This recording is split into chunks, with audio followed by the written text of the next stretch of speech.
were like, well, I guess maybe Carmilla wasn't too much of a problem. Now we have an additional partner to in the fray, but Ling taken out as well. We went from the solo queue perma-ban to competitive, so this is where the meta starts to get interesting. Even though we kind of had this off-broadcast conversation about how it's already determined, but just seeing the bans alone is proof that there's shifts in how people are approaching the game. Yeah, especially how they're receiving a lot of these heroes. Tamo has been a great pick, followed up with a Diggy as well. And I feel like Diggy is a little very early to preempt, because what are you trying to negate exactly with your ultimate? And my guess is that they're expecting Todak to pick up Carmilla, maybe, or something more team fight oriented, or have like a lot of CC, like maybe even a Franco. But it's I don't know whether I like it too much. I feel like Kaja was open. You could have gone for that. You could have gone for a regular tank and kind of leave it up for a little bit more flexibility here.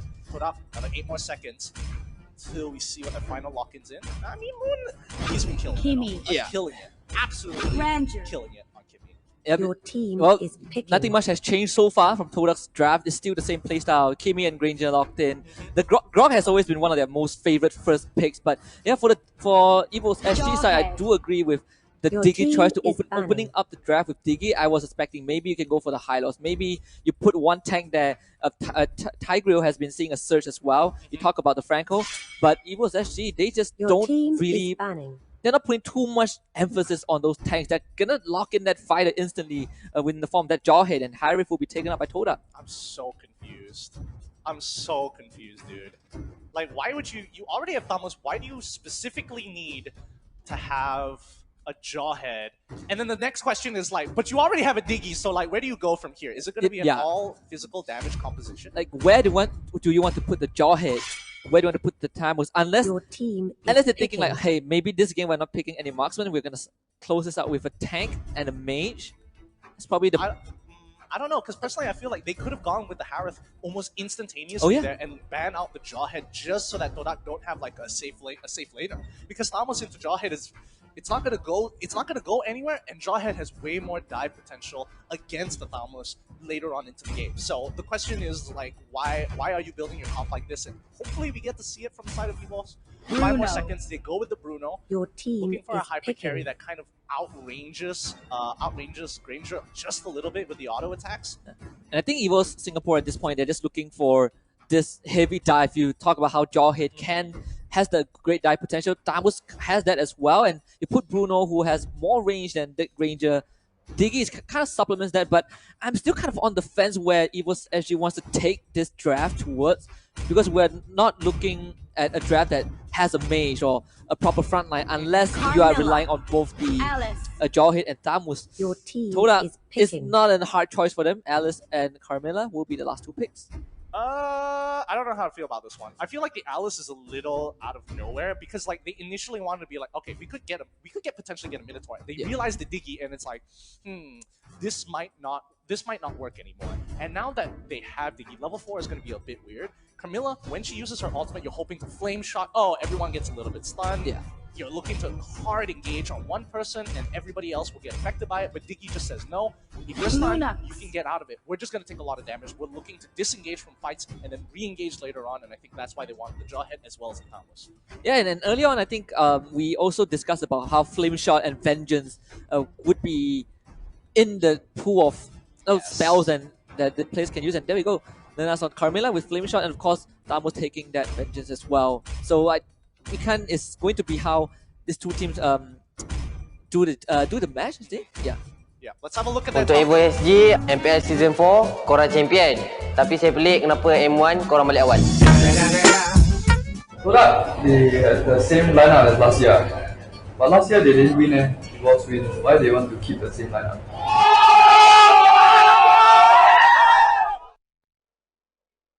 Yo, flame game has been increased, man. Todak, where did that come from? Oh, that was a sick burn. EVOS, all right, it's a little weak, but if they started off with the Todak one specifically, and it's like, man, EVOS is like trash talk didn't seem as good, even though we know that Singaporeans are great at it. But this just gives more hype for the game. This is game 1, Todak versus EVOS SG. Let's get right into it. Yeah, I was about to ask like which one do you think has more impact, but I gotta give it to Todak, the Swordfishes. The Swordfishes guy. If you're the top tier in in the World Championship, then yes, I'm gonna give it to you. Yeah.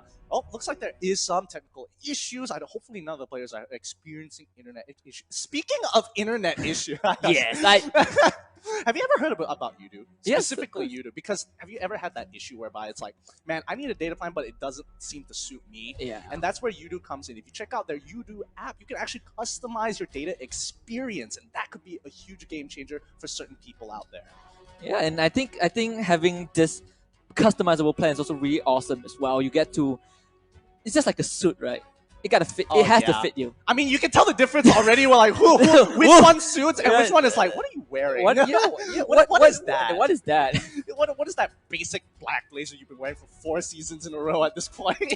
Basic. Yeah. Yes. Oh, feels bad. Feels bad. But EVOS actually did point out something. I think it's pretty obvious, but it's worth mentioning. Having a change in the roster and keeping the same roster, there's always a fine line where some people might argue if we keep the same roster, you might have hit a ceiling. Maybe top 3 is your best. But if you make changes, then you get new input and new ways to explore the game, and you might break through that glass ceiling. But I want to know what you think. I think that a lot of it has to do with where is there enough time to determine where the ceiling is? Because this team that has been super, I would consider rather new. I wouldn't consider them like super veterans. Like super veterans is definitely the Megatron lineup that is now known as RSG.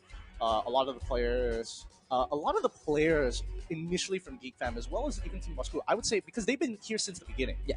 And a lot of the players here, they don't have that inbuilt experience yet. There's a lot of factors that we haven't considered. Number one, just tenacity. When you're playing a best of 5, you've lost like 2 games and you're down 2-0. How do you come back from that? And I think that's kind of like also the mindset of a veteran. Yeah, and I think that's one of the lessons that EVOS Indonesia can teach us best. Oh. Never forget the long stretch, the long 7-game stretch where literally they came back from 0-3. Yeah, that was a really rough start for them. Yeah, I agree, and I think a lot of that has to encompass the amount of tenacity they put into the game. It's like we haven't lost just yet. They haven't broken our spirits. Yeah. And I think for a lot of the Todak members, they've got a lot of that spirit coming in. But do they necessarily have the knowledge? And that's why the new coach is in. You're seeing, you're kind of filling up the holes, boy. You gotta plug the leak as well. Exactly. But EVOS, on the other hand, where it's like, oh, they didn't change their roster. It's like, the question is EVOS's current roster better than their older one? And I think it's like, it's really hard to say whether it is. Because you're looking at a direct rematch of the finals last season, right? And again, with the new lineup, you cannot determine whether it is. This is the benchmark. Yeah. This is it. Like after this series, most people would just lay down a judgment. Okay, if EVOS didn't manage to beat Todak, then maybe they're not as good as they were compared to season 4. But exactly, and there's a lot of burden on their shoulders as well. It's pressure, but it's also like you want MPL, by the way. So it's just like it comes with the title. It's like you don't have a choice, bro. It's like it comes with the title. So it's just like a package that you don't want, but they send it to you. Exactly. Yeah. It's like, oh yeah, all of a sudden, oh look at this! I finally got this award. I think it's called a degree or something. Never gonna use that. Chucks it in the back. Continues to cast the rest of the day. Then it's going to feel slightly not harder, more stressful, I think, for the new additions or the members that just joined the team, because then suddenly you realize, wait. But I mean, they added Fossa. Yeah. And Fossa, he's previously been playing and continues to be pretty consistent overall. I think he's only had a couple of bad games so far, so I want to see how he does in terms of consistency. And because Soul is still in as well. Yeah. And then they added in Pokemon. I don't exactly know how well he's going to do with the team. I think at that point, I don't doubt that Pokemon does have some skill. What I'm doubting mainly is synergy. And I think synergy is something that you cannot just...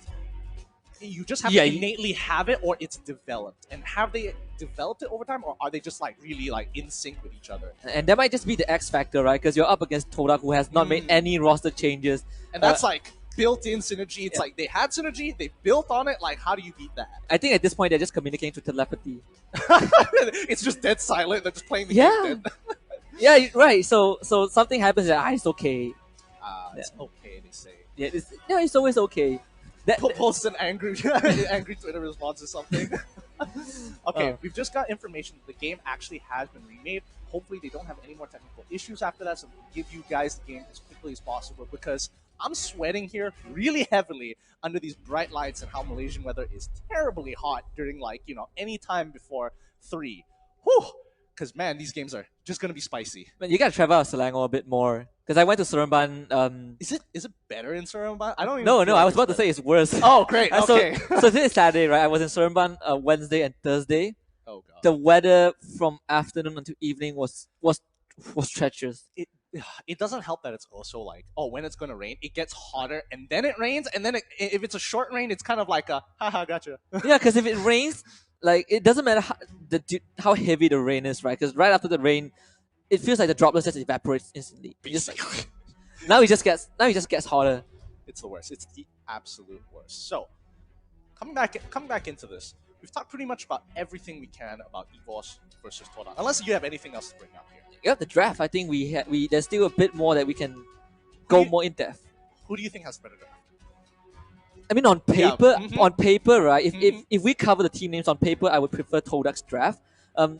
Mainly because for EVOS' side, I'm not sure how they're gonna utilize this Tamus, Jawhead, and Diggy.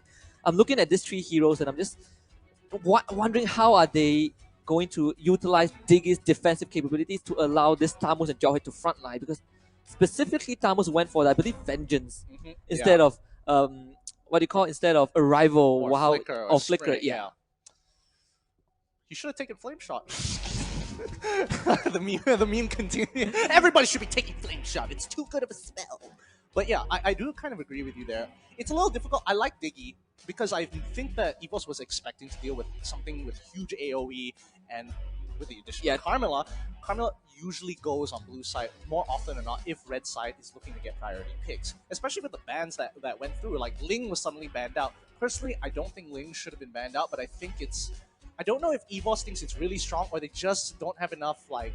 Or they just haven't practiced against it enough to be like... To confidently say, I can deal with it. Yeah, because the only deviance from Todak's style, or should I say their hero pool, is probably the Camilla and Alice. Right, you're still looking at... we almost saw a potential Minotaur pick, which was swapped to Alice because of the presence of Diggy. But other than that, it's just Todak being Todak.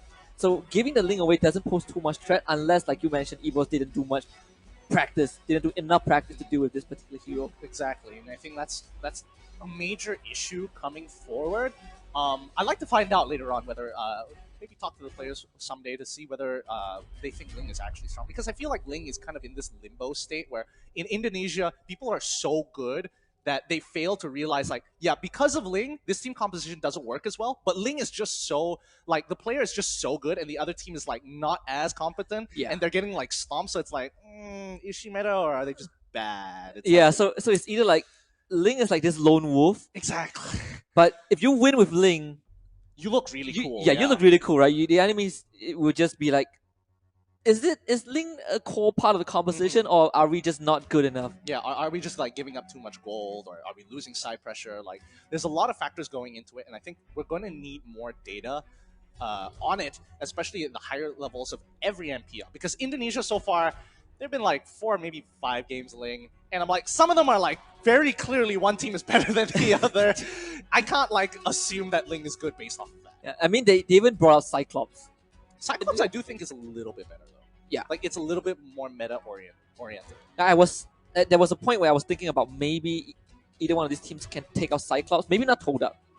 It doesn't feel Cyclops style to me. Maybe EVOS. I mean, you could, but it's like easily counterable. Yeah. Because I feel like he has the sustained damage, but I feel like they need something a little bit more consistent. Like either a Lunox, they banned out the Harrod, so it was between Lunox, which Moon is insane on, and Kimmy, which, again, he as feature player, insane on. So I don't mind those 2 picks. They just needed the damage. And I think what's important here is that because Diggy says no to all CC, they're going for like, okay, we just have to hard damage them. Camilla goes in, we just use every ability, just spam every button on that one guy, and pretty much just take out 3 members. Yeah, it's like if we can't keep you down, might as well we kill you off. Yeah, we don't have to worry about controlling the map if you're dead. I wonder if EVOS will pull off the very cheesy Diggy trick where you just like stack the bombs. Oh, in one brush? In one brush, that yes. one guy walks by? Maybe. Maybe. Maybe. Is their level 1 stronger? They have Grok, Kimmy, Grok, Kimmy, Carmela into Jawhead, Thalmos. No, there's no way they can invade level 1. It'd be too risky. Yeah, I think EVOS should be able to protect their jungle if they want to. I don't think so. I feel like they just have to kind of give it up. Like if they go red side, just trade. They just have to vertical jungling. Vertical jungling. Yes. That's the term. Yes, it's coming back to me now. But yeah, if they give up the red buff, they just have to invade their red buff and just take it away because they're looking not to interact with them too much until they hit their level 4s and maybe even one item. Yeah, and I think that's going to be a slightly major concern for EVOS because I feel like Todak can play slightly faster with the draft pre-level 4. Yeah, with the draw. Oh, sorry, not with the Jawhead, but basically with the Grok. Basically with the Grok, yeah. I mean, even if you hit level 4 on EVOS, you definitely don't want to go on the Grok. There's not much. Only Lunox. Probably Lunox is the best hero at this post level 4, level 4 to level 7 that can deal with Grok early on because all the other heroes are just like, you don't do damage to Grok. And Grok doesn't really care. Yeah, I kind of agree with that, but I'm trying to think like in terms of what EVOS, what's the game plan coming into this? Like, if you're looking at the draft, right, you clearly know that the enemy, we know what Todak wants to do. Yeah, very obvious. They just want a team fight, like, oh, Carmela ult one guy and everybody else dies. Just simple as that. Team fight composition through and through. EVOS, on the other hand, I feel like they're trying to go for something very reminiscent of a split pushing composition, but they have to kind of switch halfway through. Initially, they have the Jawhead, Jawhead Thamos, and that's like a very big tell where it's like, oh, okay, you have a lot of cheese presence, but where do you go from here? And then we see the rest of their draft, and you're like, I guess it's a 4-in-1 composition where you have 4 stuck together, Diggy to bail them out, and Solo on that Thamos just going absolutely ham. Yeah, but that's where the window for Todak opens up, right? Because you can just straight up hard engage. If you don't care about, but Diggy though. But Diggy, I mean, to be fair, if you don't really care about time journey, then they should care about time journey actually, because time journey disables all negative debuff effects. Yeah. Which I should, if I'm correct, this also includes Carmela's ult. That means the flame shot combination is not going to work. Their initial engages, Engager's ultimate, isn't going to slow them anymore. It's a free disengage button. And I think that's going to be the most important, how they kind of like re-enter fights. Yeah, this is going to be the get out of Joe free card as well. Because I think Todak's draft, this basically is what they like, right? They like the team fight, but every time before a team fight, they always have 1 or 2 heroes that poke you up. Yeah, that's true. All right, you guys have been waiting so patiently, but it's finally time. Let's go straight into the game. And it seems like the game has already begun. Oops, a flame shot out of nowhere.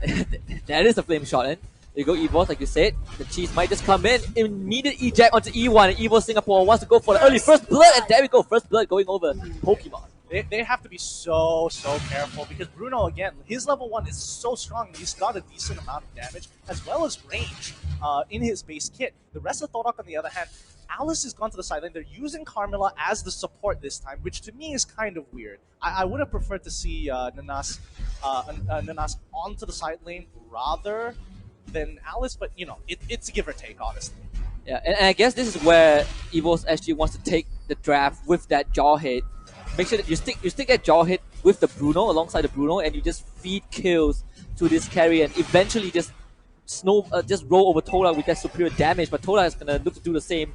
E1 just wanting to force Soul out of the lane and just give a bit of space. But again, Jawhead getting another kill on that Alice, this time on the invade on the bottom side of the map. Yeah, so far this Jawhead pick seems to be just catching everybody off. Ah, of course, JPL is the one playing it. Yeah. Used to be, you know, used to play Cho all the time, looking for those plays. Nothing has changed too much. He is still looking to make plays. Boots being bought on, Tricky Boots being bought on. Oh dear, Bambi now. Everybody's starting to get it, but Soul now again for the team. He has to tank this. Yeah, and he's just going to buy as much time as he can. He's not even going to die from this E1 though, not in a good spot. Soul will try to chase this Grok. Not securing the kill, but Jawhead is here. JPL, here we go, going for E1, and he would just blast him down with those barrage of rockets. Smart missiles activating, so effective. And again, JPL is still being the core player for this entirety of the team. He's making the plays. He's setting it up right now. And now Pokemon, as well as Lun this time round, they have to play a much slower game. But right now, Pokemon just doesn't care. He just, again, another catch coming in from JPL. And this is, I would say, even though it's only 2.5 minutes in, it's already catastrophic for Todak. Because they lost Alice enough Flicker. JPL not getting the eject on Moon. But you lost that tier 1 bot. in under 2 minutes. And EVOS SG, we talk about how they want to play fast.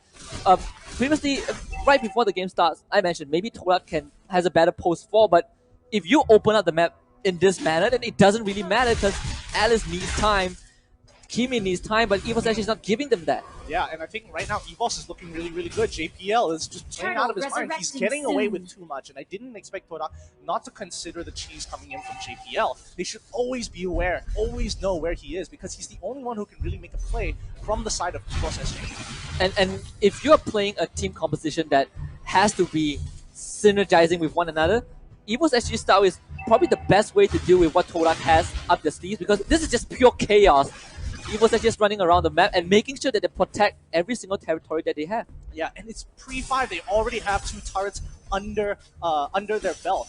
Now, Todak has to make a decision. They've lost a lot of pressure because they're losing their tier 1s of both top and bottom. So now the question becomes, okay, where can we set up a fight? Do we have to wait for the next turtle before they're all in one place? But it looks like this might be their chance right here.